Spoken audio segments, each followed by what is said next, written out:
ഈ ആപ്ലിക്കേഷൻ്റെ അവസാന ഘട്ടത്തിലേക്ക് നമ്മൾ കടക്കുന്നത്. തൊട്ടടുത്തായിട്ട് തന്നെ നമ്മുടെ ഒരു ഫോട്ടോ അപ്ലോഡ് ചെയ്ത് കൊടുക്കുക. തൊട്ട് താഴെ നമ്മൾ എലിജിബിൾ ആണോ അല്ലയോ എന്ന് ചെക്ക് ചെയ്യാൻ വേണ്ടി കുറച്ച് ഓപ്ഷൻസ് കാണും.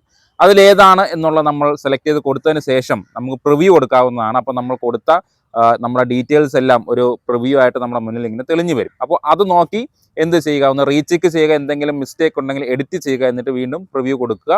അത് കഴിഞ്ഞ് സബ്മിറ്റ് ബട്ടണിലേക്ക് നമ്മൾ പോവുക. ഇത് കൊടുക്കുമ്പോൾ നമ്മുടെ മുന്നിൽ വീണ്ടും നമ്മുടെ ഫോൺ നമ്പർ ടൈപ്പ് ചെയ്ത് കൊടുക്കാൻ ഓപ്ഷൻ വരും. അതിൽ ടൈപ്പ് ചെയ്ത് കൊടുക്കുക, ഗെറ്റ് OTP എന്ന് പറഞ്ഞ ഓപ്ഷൻ ക്ലിക്ക് ചെയ്യുക.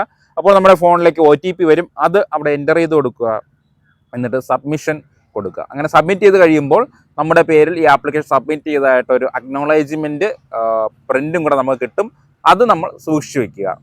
കൊടുത്തതിന് ശേഷം അതത് പഞ്ചായത്തുകളാണ് തീരുമാനിക്കുന്നത്. എലിജിബിലിറ്റി ക്രൈറ്റീരിയ അനുസരിച്ച് ഇവർക്ക് ഈ 1000 രൂപ കൊടുക്കണോ വേണ്ടയോ എന്നുള്ളത്. എലിജിബിൾ ആയിട്ടുള്ള ഒരാൾക്ക് മാസം 1000 രൂപ വെച്ച് വർഷം 12,000 രൂപ വരെ കിട്ടുന്നൊരു സ്കീമാണ്. നിങ്ങൾ 35 വയസ്സിനും 60 വയസ്സിനും ഇടയ്ക്കുള്ള സ്ത്രീകളാണെങ്കിൽ തീർച്ചയായിട്ടും ഇതിൽ ആപ്ലിക്കേഷൻ കൊടുത്തിരിക്കണം. മറ്റ് വിശദമായ വിവരങ്ങൾക്കും മറ്റെന്തെങ്കിലും സംശയങ്ങളുണ്ടെങ്കിൽ കമൻറ്റ് സെക്ഷനിൽ വന്ന് ചോദിക്കാവുന്നതാണ്. ഈ വീഡിയോ നിങ്ങൾക്ക് എല്ലാവർക്കും മനസ്സിലായെന്ന് ഞാൻ വിചാരിക്കുന്നു. മനസ്സിലായെങ്കിൽ മറ്റുള്ളവർക്ക് എത്തിച്ചു നൽകുക. എൻ്റെ ചാനൽ സബ്സ്ക്രൈബ് ചെയ്യുക. പുതിയ വീഡിയോയിൽ കാണുമ്പോഴേക്കും ഗുഡ് ബൈ.